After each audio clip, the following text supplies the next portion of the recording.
All right, keeping on with the common sense theme. Sometimes just having that conversation is common sense.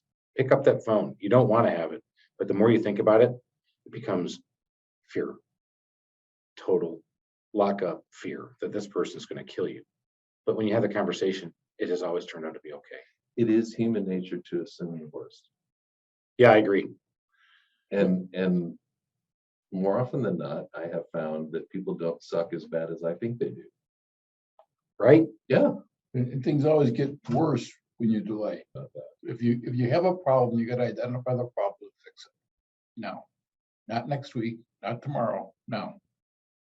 Yeah, well, obviously, I agree with that 100%. I've done that in my company. Who taught you that? I'm not sure where it came from, but I'm gonna credit my mother. She was good at that. But it was have that now, because now is better than later, and later gets really bad. There is sort of an exponential snowball hairball effect the longer you delay on delivering news. Welcome to the Small Business Safari, where I help guide you to avoid those traps, pitfalls, and dangers that lurk when navigating the wild world of small business ownership. I'll share those gold nuggets of information and invite guests to help accelerate your ascent up that mountaintop of success. It's a jungle out there, and I want to help you traverse to the levels of owning your own business that can get you bogged down and distract you from achieving your own personal and professional goals. So strap in, adventure team, and let's take a ride through the safari and get you to the mountaintop.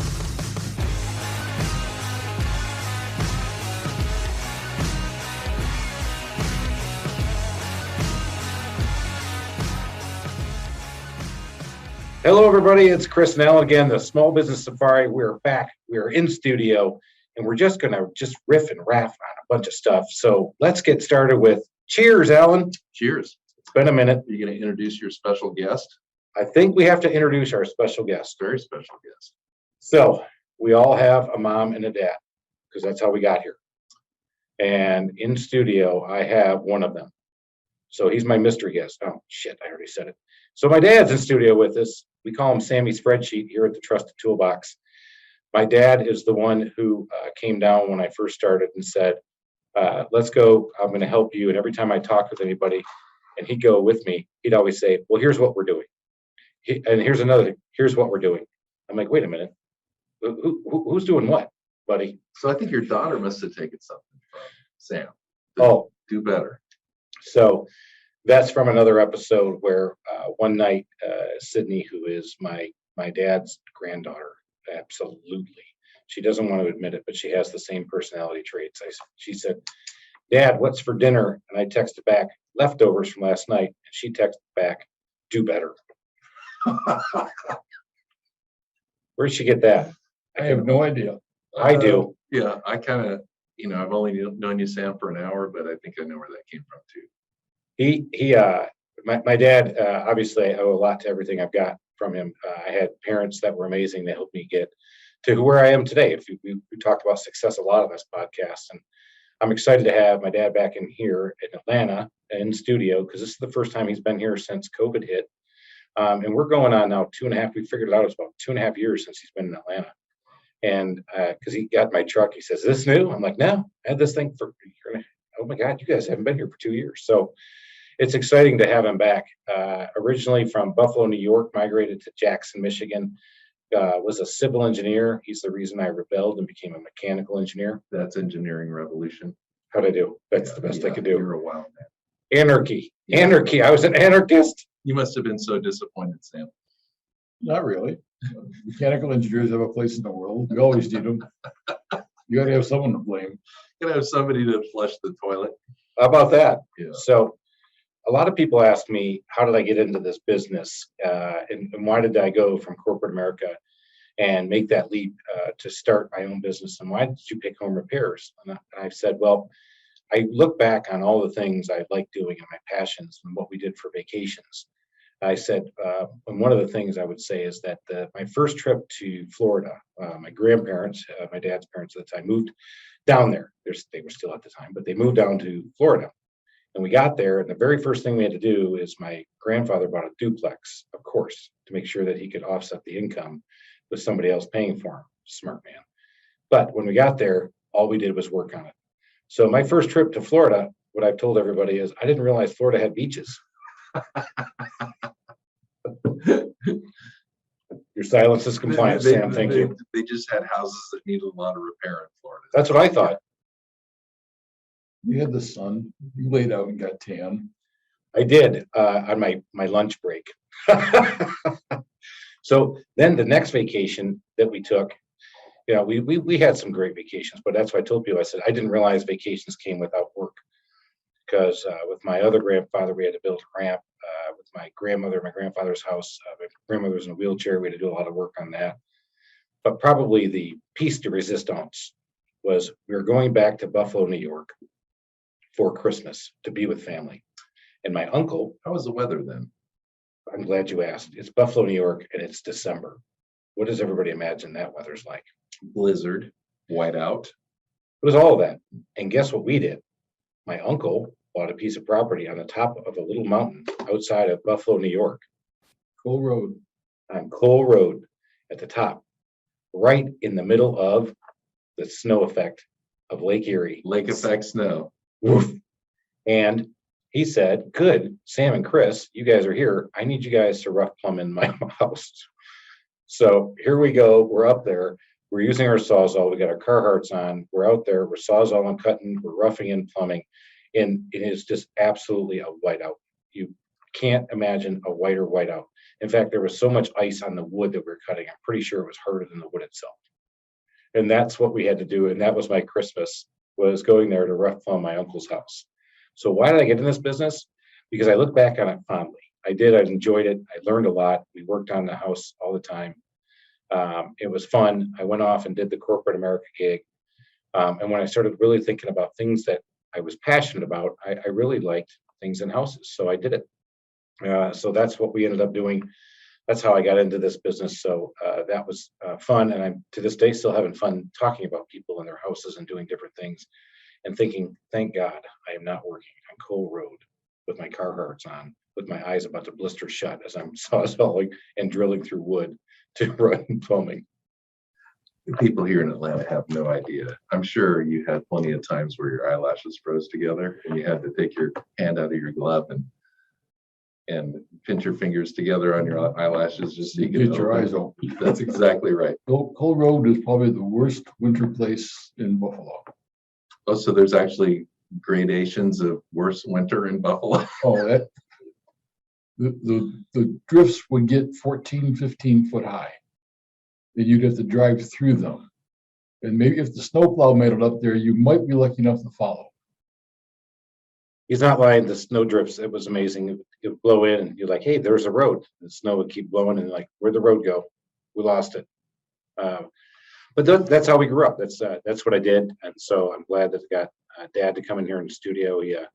He came in and said, what are we doing? And I said, don't worry, I'll tell you in a minute. And here we are. You're podcasting. Well, first time. And what do we like about podcast? It's raw, it's authentic, we're gritty, we're irreverent, and this is not a polished show. No, and we can edit whatever we want. Yeah, and those comments and that feedback are coming from our listeners, by the way. And it's not a polished show. I think that's a compliment, but the guy said, no, I like it because I feel like I really get to know you. He came up to me in a conference that I was at last week, and came up and started quoting some of the stuff from our podcast. It was super cool. It was the personal stuff.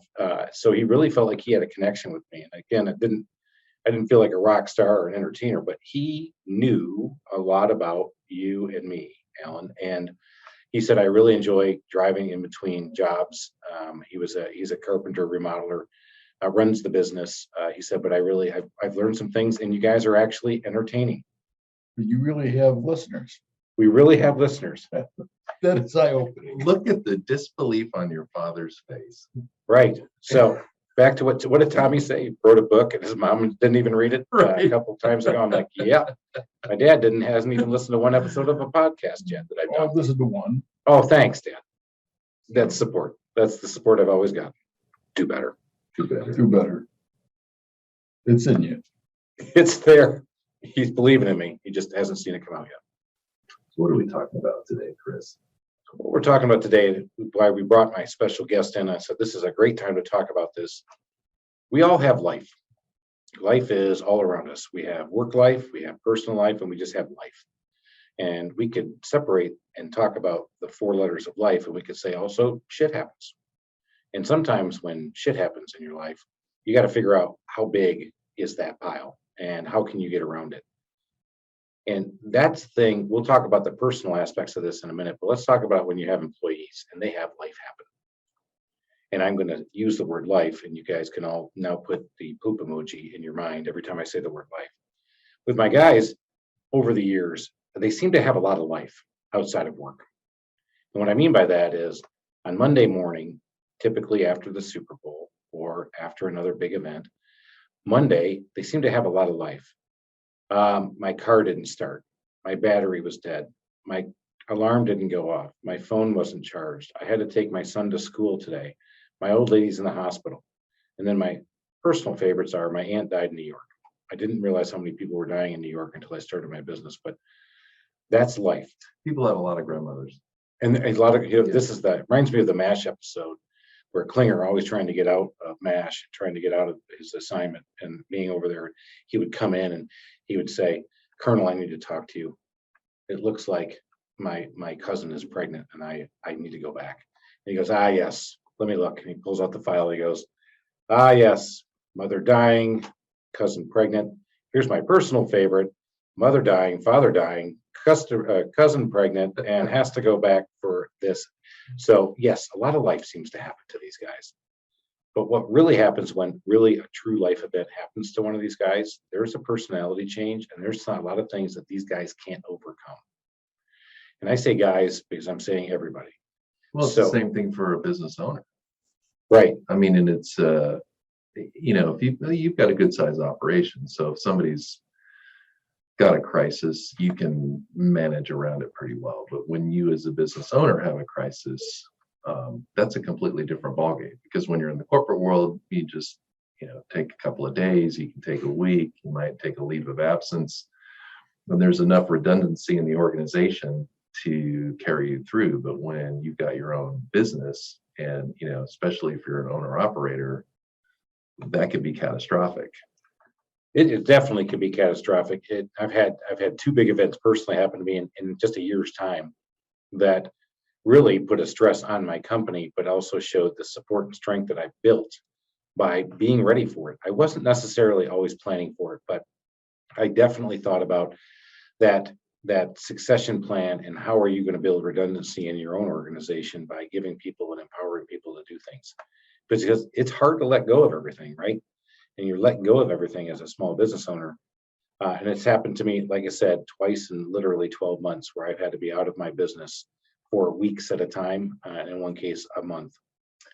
Well, and as we're, on the podcast, talking sometimes to people who are thinking about starting their business or they've just started their business, you and I have talked about exit strategy a lot. And that always seems so far off in the future, but really, this is kind of like mini exit strategy planning, because you need to think about how am I going to just be able to take a vacation, much less when life gives you a curveball, you're usually not expecting it, and you need to be ready for it.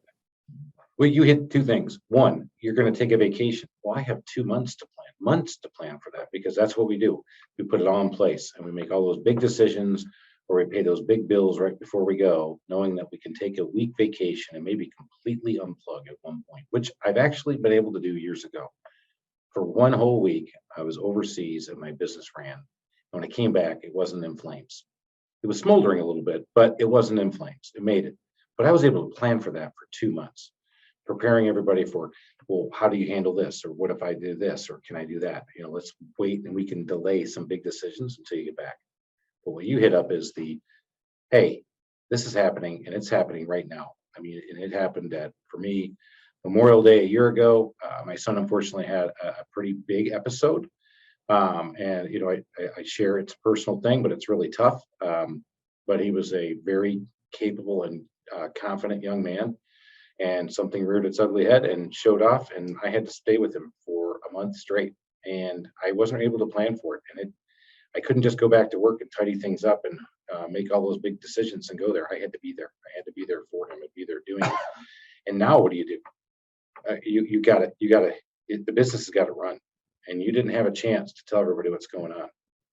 And so you got to, back to what you said, you got to have that disaster recovery idea, that exit strategy. But in this case, I would call this business disaster recovery. So Chris gets hit by a bus. What happens now? And playing through that, which I've done before this, actually had helped me figure out who I could empower to do what to run their business. And that was a big part of that. But it's also hard to think through because, one, it's personal. And you got to divorce yourself from that and get unemotional and then figure out what's going to happen. Two, you've got to get those people trained and feel like they're empowered and accountable to do that stuff while they're gone. Do I wait for Chris to come back to make this decision? Should I pay this bill? Should I collect this money? Yes, and yes. What would you do if you ran the business? But you can't. They don't think like you do unless you start training them. But that is the process of elevating yourself from an owner operator to an owner, and life crisis can force that, and hopefully it's not catastrophic. But maybe by somebody listening to this podcast, they might actually start thinking about it ahead of time, because stuff like that's going to happen, whether it's a personal tragedy or just, anything. And it goes back to as simple as wanting to take a vacation. But if you're starting a new business and all you're caring about is, hey, where's my next customer come from? How do I make payroll? You still need to be thinking bigger. You need to be thinking about scaling. You need to be thinking about exit strategy. You need to be thinking about redundancy, because stuff like that's going to happen. So, Delta Airlines knows that they can overbook a plane because X amount of people aren't going to show up.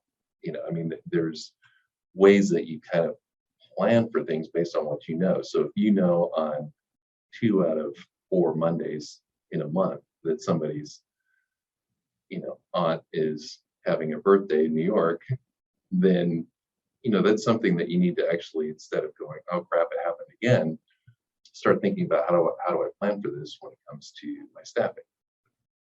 That's a good point on the staffing. The one of the things that I worked on was my scheduler. I'm the one who hires technicians in our company. I was the one who fires technicians in our company. And the thing that I had put in place just under a year before the big event happened for me, the first one, is I told her that ultimately I want you to say yes. I want you to be part of the interview process. Now I have 2 other people who actually do all the interviewing. We're actually doing this podcast. Well, these guys are interviewing a new technician today, and I'm not even involved.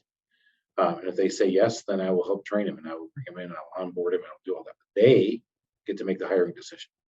So not all hiring and firing decisions are made while I'm gone. Were made while I was gone, I should say. They weren't until then.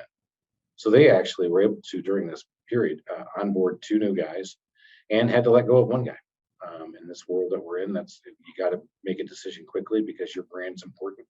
They didn't wait for me. They wanted me to say what they were thinking was right, and usually what I said they were thinking was right. And that's a big piece, because what if you have one of these guys, they're afraid to hire and fire, so they let the guy go because, Chris liked the guy, he's had a soft spot for the guy, he gave him an advance, he's given him a break in the past. I don't want Chris to come back and be ticked that I fired somebody that he really liked. I told him that no, at the end of the day, they work for you as part of our company. They're the face of our company, but you have the ultimate decision for me. I'll help you, but I need you guys to make that call, because it's going to be your monkey that you have to have on your back. Don't you remember, though, when you were early on in the corporate world, it was, and maybe it's one of the reasons you were successful, it was a point of pride that when your boss was gone, okay, it was your show.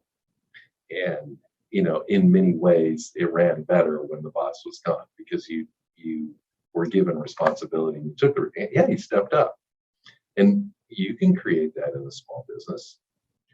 You can create that in a small business. It is hard, again, because you go back to it, because it's your baby.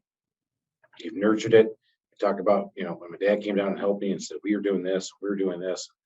And that sense of ownership, and that only you have in the beginning, because nobody thinks like you. We talk this so often as employees just don't think like you. But if you empower them and give them that step up opportunity, because everybody couldn't see that on the podcast, but I took my hands and I raised them up. We want to go up when we go up. You got to bring them up when they go. So when they do it, you can see the sense of pride they have, the sense of ownership they have, and they step up. And that's pretty cool to watch that happen and have that happen, because you're right. A lot of people, once you see them do it and you sit back and watch, you're like, man, that's pretty cool. And I think another thing that's important in this process, because it's going to happen, let's just go back to the vacation. Let's make it an easy thing. You take that big leap, you kind of check your emails a little bit, you try not to be 100% plugged in. And I think it's really important to do kind of a debrief when you come back. What worked, what didn't? Who do I need to train to do what so I can do this again? Or if a life stressor comes along, the organization's going to run fine value. So I guess what I'm saying is after you come back, instead of just jumping back in and fixing everything, take a minute to see what worked well and reward that, and look for what didn't work so well and train towards that for the next time around. I had a good point on that one. One of the big things was I'm the one who blesses payroll, right? Of course we do, because that's our biggest expense as business owners in the beginning for most of us, unless you have a big product line or inventory. Then you're the purchasing agent. But let's go back to payroll. I was gone and they said, Chris, we're waiting for you to approve payroll. We're waiting for you to approve payroll. And I was on vacation and I was on a boat and I may have been drinking and I couldn't approve payroll. And my number one at the time made the call and said, I'm approving payroll. Go. He can shoot me later, but I'm approving payroll. And he was nervous about it, right? He was. Yeah. I came back and I said, you did the right thing. You know what? That's something we need to work on. So Chris got out of the payroll process. It just says the final bless on the ultimate number, knowing that I've got one person that prepares, one person that checks, and one person who oversees and says, yes, that's correct. They're in, I'm out. All I do is look at the big number and go, can I make that happen? Oh boy. So now it works. But we did that. And now they feel empowered. I mean, we run payroll. We know how to do it. We actually just put a new payroll process in place. I let the two instrumental people do it. I came in and blessed it. I was supposed to be in a meeting, and typical to me and the way I run my life, I didn't really. I might have missed that one. Oops. Let's talk a little bit about customers during these times. When things go right. Yeah, so something happens, and the assumption is that your customers are going to start lighting the torches and sharpening.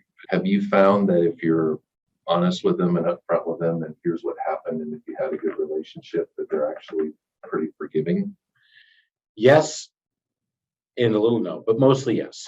But yeah, I think again, you're a small business owner. And when we get really ticked and you are a high D driver, not saying that they're in this room, but I am going to say their initials are Sam. Okay, yeah, me too. Just a little. When you aren't getting satisfaction from a company, who do you want to go to? The owner. Right. Right? When's the last time you called the CEO of Delta? When's the last time you called the CEO of Ford or Chevy or GM as it were? No. You can't get to them. And that makes me mad because they don't know who I am. Because You're kind of a big deal. thank you. I'm kind of a big deal. We all are. We all right. Thank you, Dad. Did you say I'm a big deal? That's what I heard. Son, take a little gratification. I'm a big deal. Yay! That's right. When things don't go right, it's always your fault. Damn it. I knew it'd come back. And that's how I was raised, Alan. But that's a different podcast with another counselor. But he's right. But with a smaller business, you think, oh my God, I got to get to the owner. Right? Exactly. So I got to get to the owner. You know what, Chris? I am mad. Here comes the pitchforks. I am mad. What's going on? They're just not doing it the way you used to do it. Okay, let me jump in. Let me un-F what's been F'd. Give me a chance. Let me do this. You've raised it to me. Let me see what happens. And then what I have been doing lately is I don't solve the problem myself. I bring my team in and say, we are going to solve it like this. And then I can because there's a lot of times where they want me to fix it. Well, I can't fix it. I can't do the drywall better than that guy. I can't put the ceiling fan better than that guy, but I can get the right guy to it. And I know, again, there's a reason I got into this world, and and that's working on houses and not in anything that's involving people's lives, because I know everything we're doing can be fixed. It's drywall, it's paint, it's wood. I'll fix it. But getting back to the customers, other than the people who maybe were with you when you were brand new and you were the estimator and you might have actually slapped a little mud on the wall, I don't think people necessarily immediately think they have to call the owner if they've got a problem. They just need to know somebody's going to take care of it. So if it could be 2 or 3 levels below you, if that person looks at the customer and says, I'm sorry this happened, I'm going to take good care of you, don't worry about it, I'm sorry, then it never even needs to get to you. But my original point was, when you've got these life stressors, since that's our topic, sometimes they're coming, sometimes you don't. So you can schedule around a vacation, like you said, but you get hit with a curveball and you've got to be out. Don't you think that some proactive phone calls to whoever you had, like my biggest pet peeve is, have an appointment with somebody and then they don't show up, and then you call them and then they give you some excuse. But if you got a call ahead of time, here's what happened, can we move it to next Monday? I would say 90+% of people are probably pretty cool, don't you think? Always. Never have I had a call where I called and said, look, I can't make it this Friday. I have to be out of town because of this very important personal event. And I'm not making an excuse. If I just say it, I don't even have to give the reason. I have never once had somebody scream at me and say, I can't believe you called me ahead of schedule. And I can't believe you're not going to hold your commitment. They're all like, absolutely. Let's change it. I definitely want to wait and see you. Because I'll give them the option. Either you can wait and see me, or I can try to see if I can get somebody else from my company out to look at that. And a lot of times with those 2 options, the anxiety comes down. We don't like it as the customer, but at least the guy gave us options. Not doing it though, that's holy hell. Mm-hmm. That is. And why don't we do that? Because that's conflict, right? I just called you and said, I can't make it. Well, that's a conflict, right? I've now just gone to do battle. But why did I avoid it? Well, because sometimes the conflict and the fear of conflict is worse than the conflict itself. Because when I pick up that phone, I've never once had somebody yell at me. They always go, I understand. But the whole time you're thinking, every time you make that call, oh, they're going to be upset. In my head, I built up that the big ogre is going to come out of the molten earth and just absolutely slam me with the hand of God. Woof. And I think customer service sucks so bad in this country right now that it's not a conflict to me. If you were to call me and tell me that, I'd be like, wow, that's, kind of a bummer that he's not going to be here on Friday, but I really appreciate being told ahead of time, because that's just basic common sense. Yeah. Respect. Yes, We all want that. Well, what's common sense though? It's not common. but having to have that conflict, it could. He calls it common sense because that's the way he was raised, and that's the way he raised me. Is you say what you're going to do, and you do what you say, and if you can't do it, you let them know you can't do it, and this is why. well, common sense is still common sense. It's just not common that people have common sense. We got a lot of comments in there. Yeah. It's like right and wrong is still right and wrong, but people don't know it. Was that a beer rattling I heard? I think we need another beer. I think so too. All right, keeping on with the common sense theme. Sometimes just having that conversation is common sense. Pick up that phone. You don't want to have it, but the more you think about it, it becomes fear. Total lock-up fear that this person is going to kill you. But when you have the conversation, it has always turned out to be okay. It is human nature to assume the worst. Yeah, I agree. And more often than not, I have found that people don't suck as bad as I think they do. Right? Yeah. And things always get worse when you delay. If you have a problem, you got to identify the problem and fix it. No, not next week, not tomorrow. No. Yeah. Well, obviously, I agree with that 100%. I've done that in my company. Who taught you that? I'm not sure where it came from, but I'm gonna credit my mother. She was good at that. But it was have that now, because now is better than later, and later gets really bad.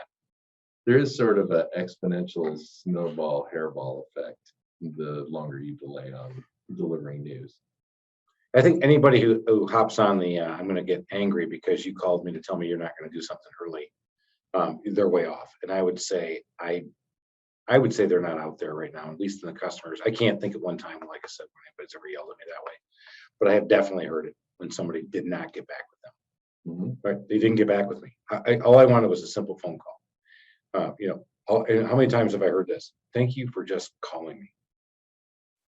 It is such a horrible thing to hear because it's just the state of affairs today that people are actually blown away because, ooh, you responded to an email or a phone call. I mean, going back to what you said, I mean, it's just common sense. It's what you're supposed to do. But the way I look at it and what I tell my kids is it's even easier today to stand out from your competitors. It is easier to stand out. But going back to that human condition, what do? We always run from fear, or we run from pain. And having that phone call is painful. Wouldn't you rather run to joy and comfort? Yes. So that's why when But you it's land, not as painful as you think. it's just never as painful as you think. And I think I look back, and as you guys are talking about this, I kept thinking back every time I delayed that phone call to be like at 4:00 in the afternoon. My whole day was me thinking about how bad that phone call was going to go. And if I just would have made that phone call at 8:30 in the morning and realized it just wasn't that bad, I would have had a lot It's better day. over and done with. Over and done with. Yep. Just getting back with people. It also reminds me of time, the first time I went to SunTrust, in my first 90 days there, I came in, I had a 100-day plan. I said, I'm going to come in, I'm going to fix this group that had been known for being really bad at what they did. And they were the consumer loan doc people. And I came in and I told everybody I was coming in, and I did my thing. I said, hey, if you've got a problem, you just let me know. And that went to all of the people we served at the executive level. What they did is they turned around and sent that email to everybody below them, and then below them, and below them, and below them. I'm sitting in Atlanta, Georgia. I got 400 people docking loans. I don't even know how to dock a loan to begin with, especially commercial loans. And I'm getting emails from commercial bankers in Albany, Georgia, Tifton, Georgia, Brunswick, Georgia. I don't even know where these cities are. And they're sending me these emails. Your guys did this. Your guys did this. These guys screwed this up. And I finally looked at what was going on. And how did I get to myself fixed? I brought in audit, which, if you know anything about banking, when the audit team comes into your organization, you are in a world of hell. That's a sphincter tightening moment. I called them in to come audit my group, and I had to go through it. Self-audit. Oh my God, talk about pain. It was not only was it painful, but I did it. And they came back, and their audit finding was, one of the many, was the number one problem solver in your organization is you. I'm like, I don't even know how to dock a loan. How am I going to solve that problem? I need help. And so we ended up having to put in these escalation procedures, and then really did a revamp and a reorganization. It did not turn overnight. I can promise you that. I still was getting these emails from Tallahassee, Florida, Miami, Florida. You've all heard of these, but it gets even better, then there's Statham, Georgia. I don't even know where that place is still, but I got an email from this guy. Happens. Right. Still don't like it. Only because that guy sent me the email telling me how bad my guys were. But I had to get myself out of it. How did you do it? You had to start empowering and moving the authority down level to the people who really can make it happen, and let them know that this is common sense. Common sense is do your job. And when you don't do your job, communicate why you didn't do your job. And if those guys are giving you, and what I kept hearing from my people was that they weren't getting all the information, and the commercial bankers, believe it or not, were just out there selling things without getting them all the real information they needed. And so I came back and said, well, have you told them what you need? Well, of course they know what's needed. I said, have you told them what they need? And what we found out was, not only did the commercial bankers not know they needed a few more documents, they needed a few more ratios to be run before they could get the loan doc, and a few more signatures. So we came up with an input form or a checklist of everything they had to have for us to be able to doc the loan. Checklists always work wonders. Always. Checklists always work wonders. They're a substitute for common sense. Don't you think? I think it forces people to fall into what we would consider common sense. It forces you to think in some sort of a logical pattern so that you repeat what you're doing every time. The stuff that doesn't work gets eliminated. The stuff that does work gets implemented. I like it.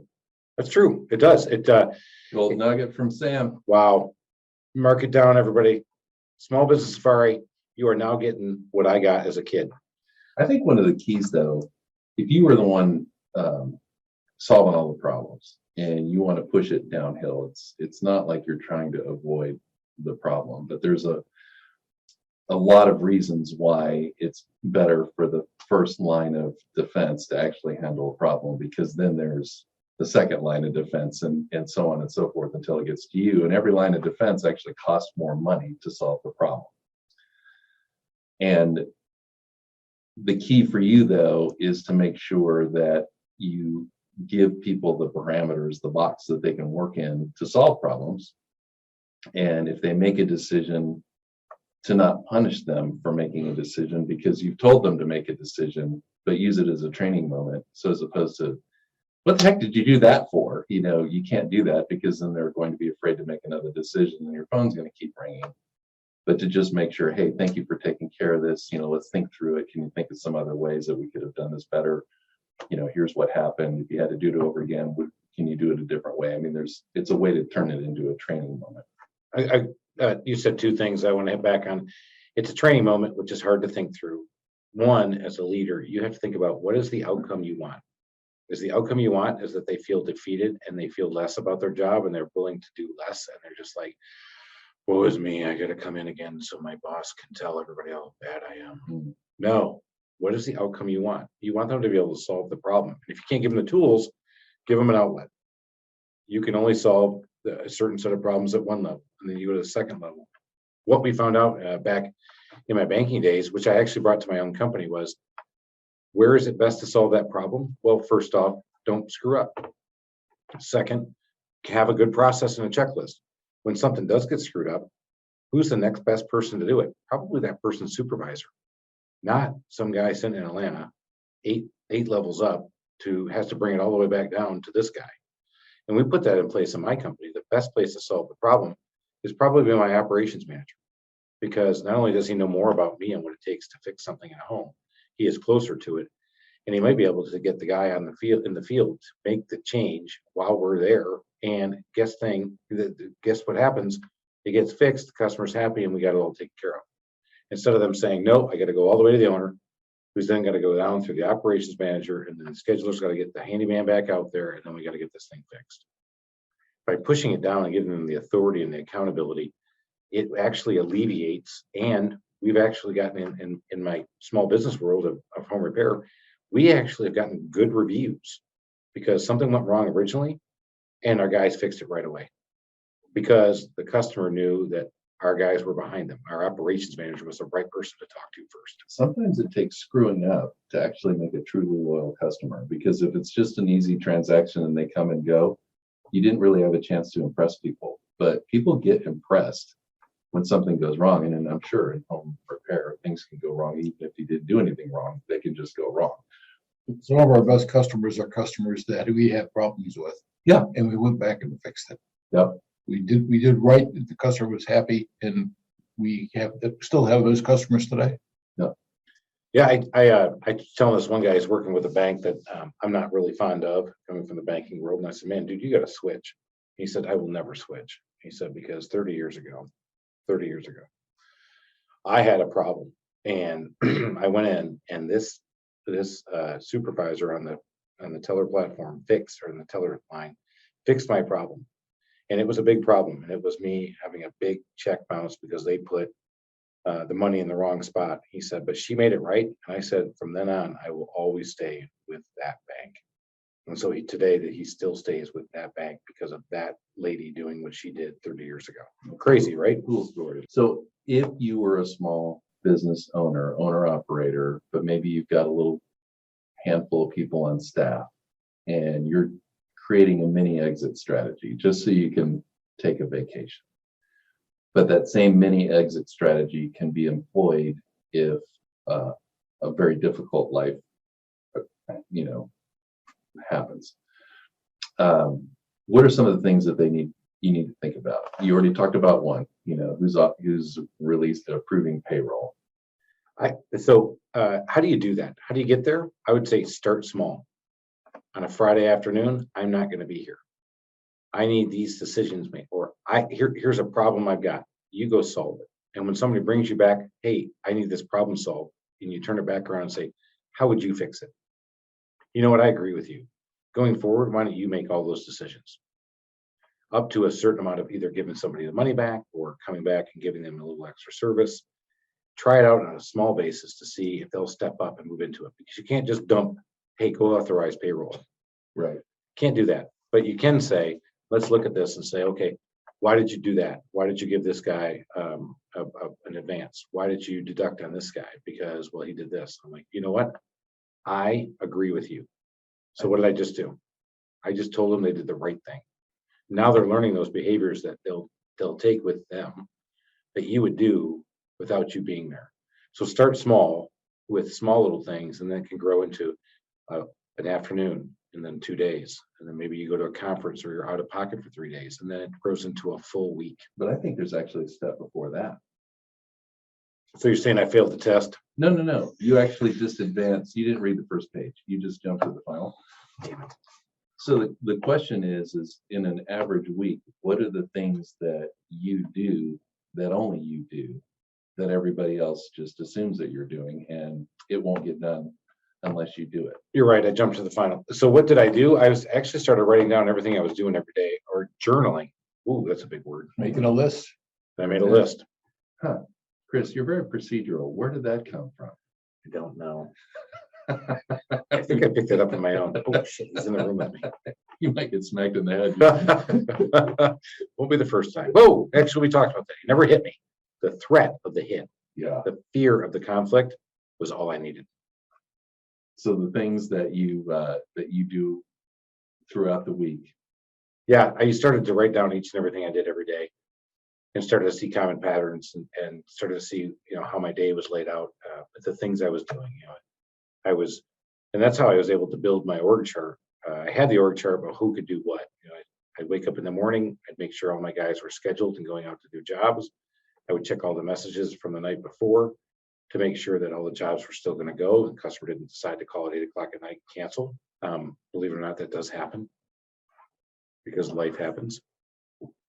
Then the next thing I would do is wait for the lady to come into the office, start answering the phones, and I'd take off, go do estimates, and I would come back, I would write estimates, then I would go check on jobs, do quality assurance, then I'd come back and I would start laying out the next day. That was Monday. All right, and then Thursday, once a week, I would start working on payroll. So all those things is what helped me change a lot of things. So I've gone to a bi-weekly payroll process, which we've had now for years. You're like, oh my God, in your world, how can you possibly go without paying guys every week? I'm doing it. It's crazy because a lot of other companies are not doing that. These guys need to be paid weekly. Not if they budget, not if you train them on how to finance and look at their budget and look at things. And now I only run payroll every 2 weeks. Not bad. No, that's awesome. Not only is it awesome to help our business, it helps all the people that work for us too. How so? Because now they're budgeting and they understand what they've got to do, what they can and can't do. Yeah, so you get them thinking more than just every week. All I gotta do is make it to Friday, man. That's beer day.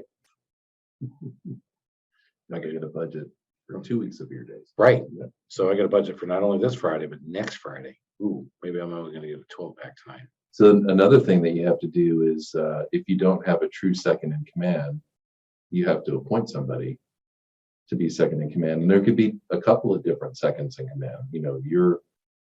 While I'm gone, you're in charge of all customer relations. While I'm gone, somebody else could be in charge of all employee situations. It just depends on who has the aptitude and the respect of the rest of the people. I found that to be a careful, slippery slope. All slopes are slippery. This one could be really slippery because if you give the wrong person a little bit too much authority while you're gone, and you walk back in, and Napoleon has taken over, and next thing you know, he's running to Russia, trying to split Russia in two, and taking them through the winter.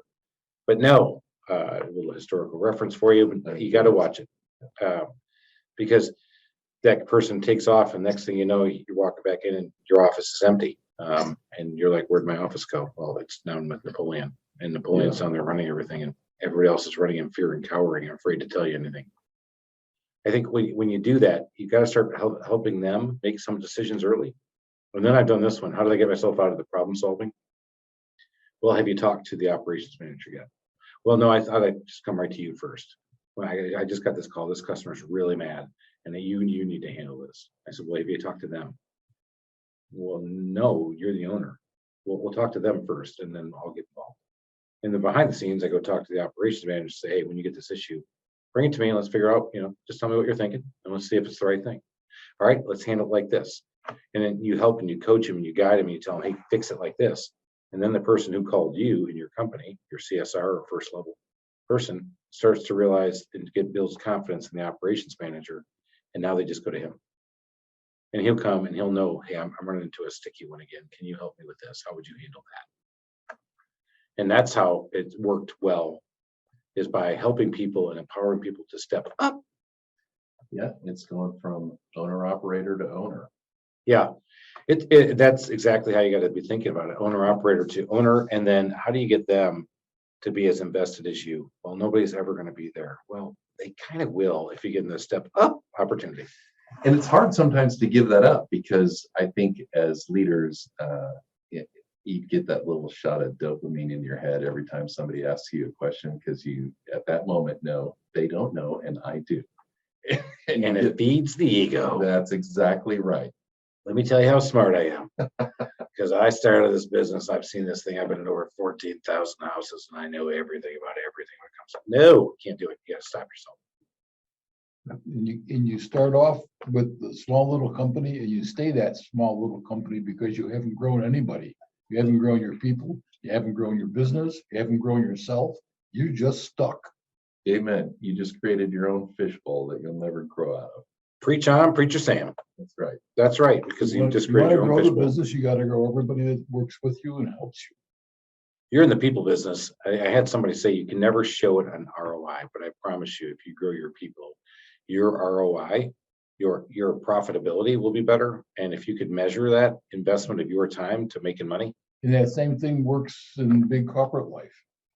I mean, when we went out to Washington State 40 years ago, and I was running this project with which we had no idea what we were doing.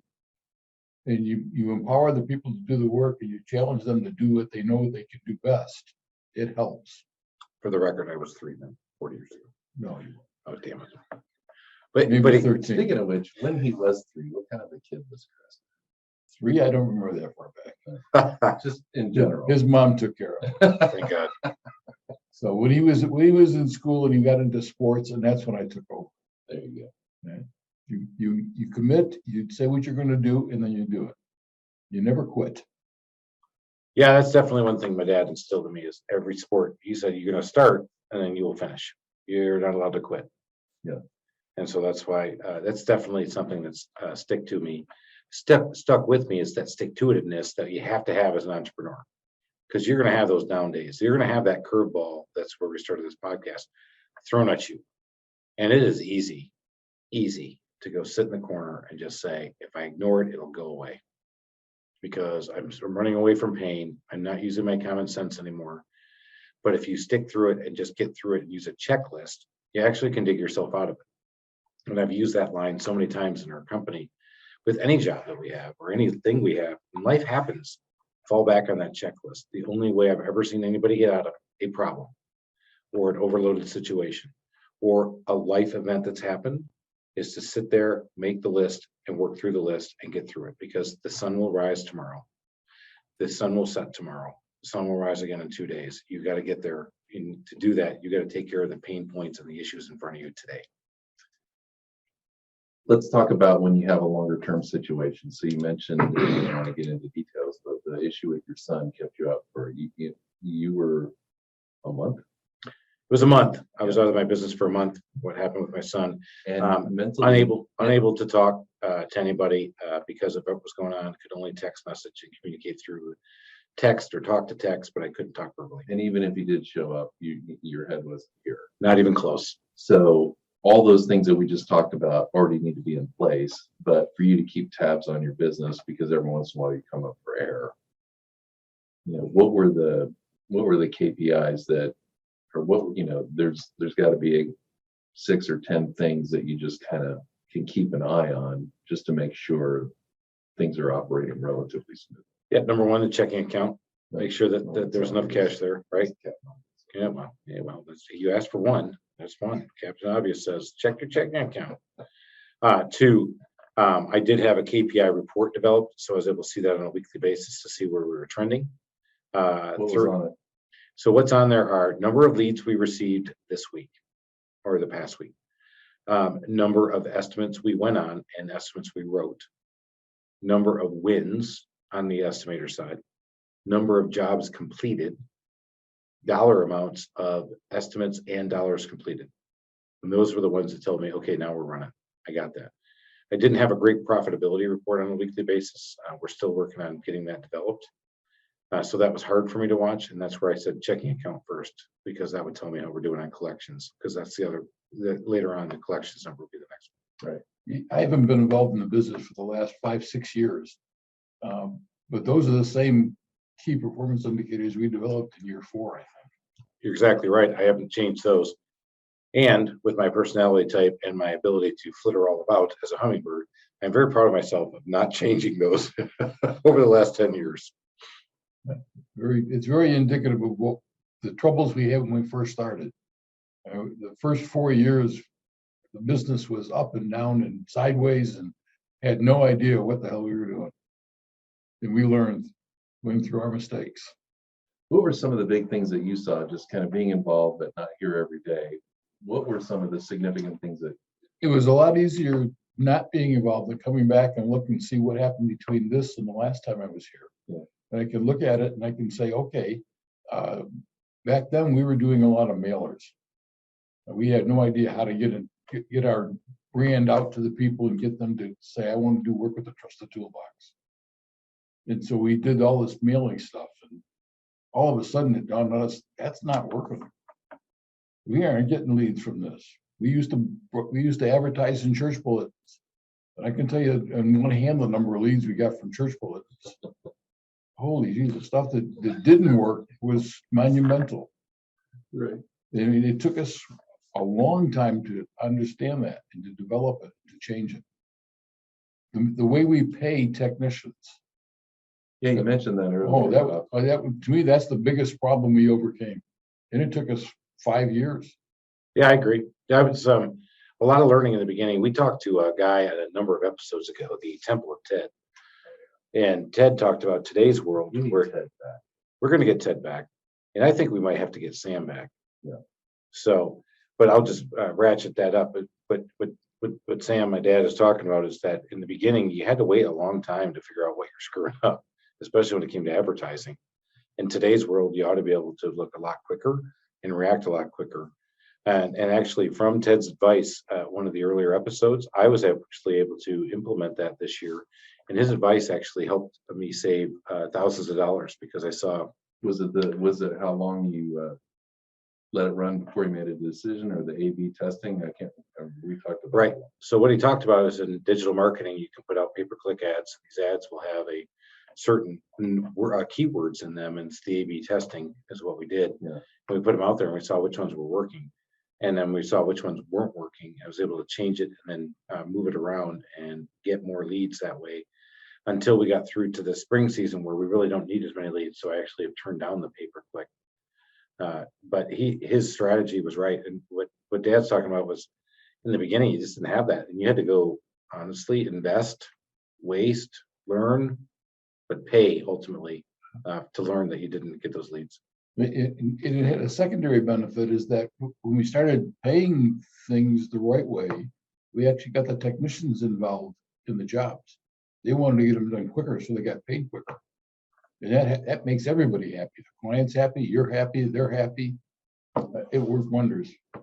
Yeah, what he's talking about is we changed from an hourly model to a commission-based model for our employees. And we put it on a merit-based program as opposed to a time program. And what do I mean by that? Well, if you work 40 hours a week and you're a maintenance man at a courtyard for Marriott, or a university that might be around the Atlanta area, with their initials maybe GT or UGA. But continuing on, these guys are all sitting down there in the hourly model, FYI, all three of us are on the hourly model, and Sam runs more work tickets than Ellen and Chris does, guess who gets paid the same? All of us. In our world, the more you That work. sounds like socialism, Chris. Yes, and we don't believe in that here. No, my God. We believe in the merit-based capitalistic society. So the more you do here at the Trusted Toolbox, the more you make. And that's where, in the beginning, it was tough to explain, but now our guys who opt into our program know that they can do very well for themselves as long as they apply themselves, and they love that. But the secondary benefit of that too is that the client was much happier. Well, there you go. Yeah. All the work got done quicker, faster, better. I would say that's Cheaper. the primary benefit. That was great. That brings back the customers, repeat customers. All right, we've been going on and on. We brought my dad into the studio, but I think we got to put a bow on this one, and we'll see if maybe wink, wink, nudge, nudge, we can have him stay here and come back for another one. So we might have him back as a repeat guest. But until then, keep on reaching to the mountaintop of success, running up that mountain, make it happen. Hopefully we drop some gold nuggets for you. Go out and check us out, the Small Business Safari podcast. You can find us at the Small Business Safari, that's safaripodcast.com. Small Business Safari, and any podcast you're out there, go out there and take a look. Check me out on Instagram. It's the customerservice.freak, or on TikTok, as Alan so famously brings up. That's right, the customerservice.freak. And if you want to go check us out on a more boring platform, you can go check me out on LinkedIn, where I keep it professional, I keep it above board. But if you want to see where the real me is, check me out on Instagram. Until next time, everybody, we'll see you. Cheers. Thank you for listening to this episode of the Small Business Safari. Don't forget to go out and rate, review, and follow me. And if you like this episode, go out and check out my other episodes, or check out my Instagram, Facebook, or LinkedIn for other great content. And remember, your positive attitude will help you achieve your higher altitude in the wild world of small business ownership. Until next time, make it a great day, Adventure Team.